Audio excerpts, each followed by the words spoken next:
This article right here is a level of stupidity that, quite frankly, I don't think even exists, or at least existed until now.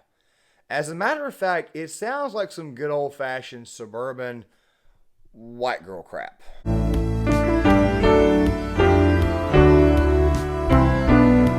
I did not think that this level of stupidity even existed. But then again, though, in today's world, we get shocked every day. Now, guys, I'm going to try to come at this from a different angle here. I'm going to try to come at this from as layered an angle as possible based upon the stupidity of this argument or the stupidity of this study, which came from Loyola University in Chicago, which was written by some white girl named Jenna Drenton. I'm saying white girl because it's like I said, it sounds like some very, very liberal, white liberal, suburban white girl crap. Now, guys, let me ask you a serious question. You're at home, you have your kitchen, you have your pantry, you have your clothes set up in your bedroom. Do you like for that stuff to be completely unorganized? I'm asking a question, especially to the ladies, the very, very few that watch this channel. Um, you may have a house set up, and of course, your husband or boyfriend or whatever may get off, maybe get home from work, and all of a sudden he's a little bit upset because he can't find anything. I can't find a damn thing in this house. Where did you put this at? I mean, think about it really quick. Obviously, this is the case. Now, like I said, I'll read the article here in a second, but it also kind of sort of inadvertently, which I think inadvertently is probably a bad word to use here because the vast majority of these wokesters are actually, in fact, very, very racist. And a lot of people of color have not yet figured it out. Don't worry, we'll talk about that more on the other side. You're reinforcing the stereotype that poor black folks are trash. You're also reinforcing the stereotype that those who decide not to have a clean space are just trashy as a whole. That's what you're actually doing by basically telling them not to organize their stuff and not have a clean area or a clean kitchen. That's pretty much what you're saying. Not to mention the fact that we don't want to eat dirty food or else we just may get sick. With that being said, let's go ahead and read the article and then I'll come back on the other side with some additional thoughts. Let me just go ahead and say this. Most of these online news sites, especially the New York Post, the Daily Mail, they really aggravate me with the ads. So if you see any ads pop up or if you see me kind of like scramble to get rid of them, there's a reason for it. Also, something else too, before we look at this article, please critique my voice in the comment section of this video. I would really like to get you guys' thoughts. I'm trying to keep my voice down, talk a little bit more softer tone for that very reason. With that being said, let's go ahead and look at this. Dr. Jenna Drenton, an associate professor of marketing at Loyola University, argued Tuesday that the recent obsession with organizing kitchen and pantry spaces, a TikTok trend she dubbed as pantry porn, is pushing societal standards that the average American cannot keep up with while tricking consumers into spending more money. The new minimalism approach is just a thinly veiled excuse to entice people to buy more items, containers, labels, and storage space that give off the decluttered appearance of simple living. Drenton wrote for The Conversation. Yeah, I'd kind of like to have my stuff organized, all right? Storing spices in coordinated glass jars and or coordinating dozens of sprinkles containers may seem a little trivial, but tidiness is tangled up with status and messiness is loaded with assumptions about personal responsibility and respectability, the professor stated. Cleanliness has historically been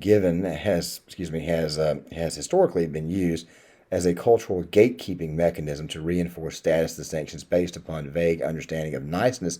Nice people and nice yards and nice houses make for nice neighborhoods. Well, do you want to live in a slum? Do you want to live in a do you want to live in a mess? I just figured I'd just go ahead and throw that out there.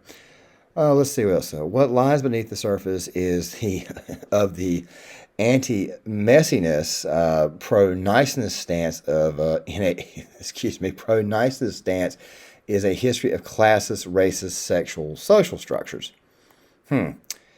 According to Drenton's research, the social media influencers who push pantry porn are predominantly white women who demonstrate what it looks like to maintain a nice home by creating a new status symbol, the perfectly organized, fully stocked pantry. Even celebrities have joined in the trend. Of course, Kim Kardashian was one of them. But let me go ahead and say something really quick. This right here is our professor. How much money do you want to bet that her pantry was organized like that? And I'd be 100% willing to bet if you checked her social media, you would probably see her bragging about this because it's mostly white girls who do this. Just figure I'd go ahead and throw this out here. Last year, sister Khloe Kardashian bragged about her extravagant pantry that is packed with items on floor to ceiling shelves.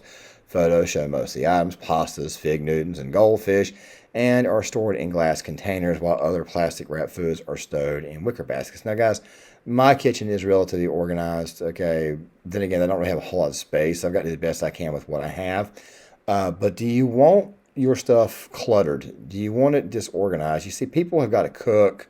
And I'm pretty sure that women, and most women, and myself, I mean, I'm very, very much a masculine guy, but I do cook my own meals most of the time. I don't go out to eat every single day. So, I mean, obviously, I'll cook something for myself, especially during the day. I like to have my stuff organized. And the reason why I want it organized is so that way I'm not like looking around for everything. So, right off the bat, this is absolutely stupid and not rooted in any form of common sense. It's probably just a fake article or some fake nonsense to perpetuate more and more and more of the, how do I say, the willfully overlooking, knowing evil shit. Okay, I probably was supposed to say S word, but it is what it is. In the centuries since, pantries have evolved to be part of an open floor plan. How well the homeowner maintained the pantry and organized the space is served as a new status maker instead. She believes a recent trend of pantry porn was only exacerbated by the COVID-19 pandemic when shortages in the short supply chain surged. The shortages in supplies, they did happen in 2020, but they were much, much worse in 2021 and 2022. Just going to throw that out there. Keeping stuff on hand became a symbol of resilience for those with the money and headspace to do so. The Kardashians and other pantry porn celebrities have set the societal standard for the ideal mother, wife, or woman, Drenton argues. But the aspiration falls apart for those who can't afford the money or time to maintain the upkeep. Okay, let me ask you guys a simple question. And if there are any ladies who are listening to this, and don't worry, we'll talk about the racial stereotyping stuff on the other side because I want to be on camera for this. Ladies, if you're married, please say something in the comment section about this. How often have you tried to clean the house or whatnot and your husband walked in or your boyfriend or whatever? Boyfriend, obviously, if you're not married, but how often do they walk in the house and they said something like, God dang it, I can't find anything in this house. Well, where the hell are things at in this house? I mean, holy crap. I mean, where did you put my shoes at? Where did you put this at? But where the hell is this? Where did you hide my stuff? I mean, think about it really quick. I mean, you come home off of work, you've been working all day and you're looking for something. And yeah, as a man, your wife may have cleaned, she may have moved something. You just don't know. You're just a little irritated. Maybe it's that type of day of work. So I off the bat, right off the top of my head, just kind of think that this was an entirely stupid argument that some professor just decided to create because this was her attempt at trying to keep the woke nonsense woke. These people are not serious people, all right? Before I started reading the article, now let me kind of take you guys in a very, very weird direction. Like I said before, this is going to be kind of hard to explain, but there is a stereotype that exists, and the stereotype is that poor black people and poor white people, mostly poor black people, live in very, very disorganized places. However, let me go ahead and tell you right now. The left, the entire argument over political correctness kind of sort of started with the stereotype thing, saying, look, that's a bad stereotype. You shouldn't judge everybody based upon one. Then we turn right back around and we see the left wanting inclusion for everyone, and then they want somebody that's like, I don't know, like LGBTQ in every single movie for representation, which I think is another way of stereotyping. It's almost like they are actually stereotyping themselves and they're kind of rebranding. It's very confusing, but don't worry, we'll get into that at a later date. The thing about this particular article, this particular take, is it's actually very insulting. And the reason why it is insulting is because you're basically unknowingly reinforcing a very bad stereotype. Now, look, I am a man who lives in the southeastern portion of the United States. I've mentioned it on several occasions. About a little over a fifth of the population here is black, whereas mostly roughly 60% of the population is white and everything else is other, Hispanic, Asian, some cases Jewish, Muslim. I mean, it just goes on and on and on. The thing is this right here. The dirtiness and stuff mostly happens in the cities, the larger cities, like, say, Chicago, where this woman is at. So she's basically telling people of color that it's okay to be messy while telling white people, especially those who live in her own area, as I said before, I'm pretty sure if you go on her social media, you will see that she probably lives in a very organized space.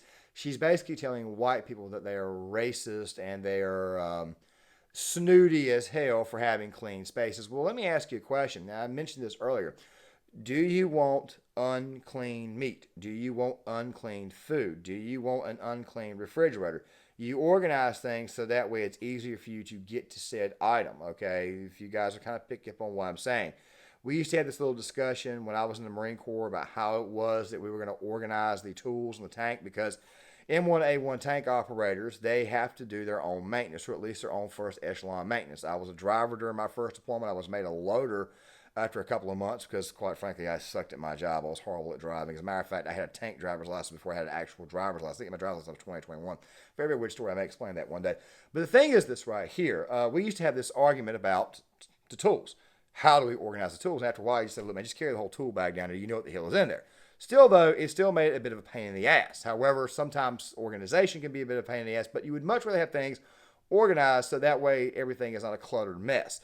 So it's almost like, why in the hell does this article exist? And by the way, going back to that stereotype, which by the way is a bad stereotype, I have been in many people of color's homes. Okay, I delivered pizzas at one point in time. I rode around with my father when he was alive. He used to be an insurance salesman. He used to have to go to these bad neighborhoods. Not to mention the fact that I lived with him and my grandmother for a short period of time. Well, actually, it was a little bit more than a short period of time. I may explain that at a later date too. And it was a black neighborhood. The fact of the matter was that all the whites eventually left in the area. It was cheap, and more black people came to live there. Good people, nice people. Everyone was nice to one another. Of course, it was right before my father died, because there was a shooting there before he sadly passed away, or before he got sick. But the thing is this right here. It's a bad stereotype, and what you're basically doing is you're reinforcing to everyone that black people, especially poor black people, don't live in clean spaces. That's pretty much what you're doing, when in fact that is not entirely accurate at all. The areas that are mostly dirty and dingy are very poor areas, which by the way have poor whites, poor blacks, poor Hispanics in these very, very large cities. That right there is more of a city problem. As far as how people organize their homes, I don't see a problem with somebody having a clean house. By the way, if you are a man, which I'm pretty sure most of those, like I mentioned before, most of you who watch my channel are male. If you are married, do you want to live in a dirty house? As I mentioned earlier, do you want to walk into a house and not know where shit is? I mean, think about it really quick. I mean, you would much rather live in a much, much more clean and organized area. And I think that not only is this article stupid, it also sends an extremely negative message to those of color or to other minorities who you are basically labeling as unorganized. I just figure I would throw that out there. So yes, suburban white liberal woman says that you are racist for organizing your pantry, organizing your kitchen, and basically allowing or giving excuse to everyone who is not white to basically live in disorganized heaps. Yeah, great virtue signaling there. Guys, John Claymore here. If you like the content, hit the like button, subscribe, share the video, sign up in the comment section. I want to get you guys' thoughts, and I will see you guys later.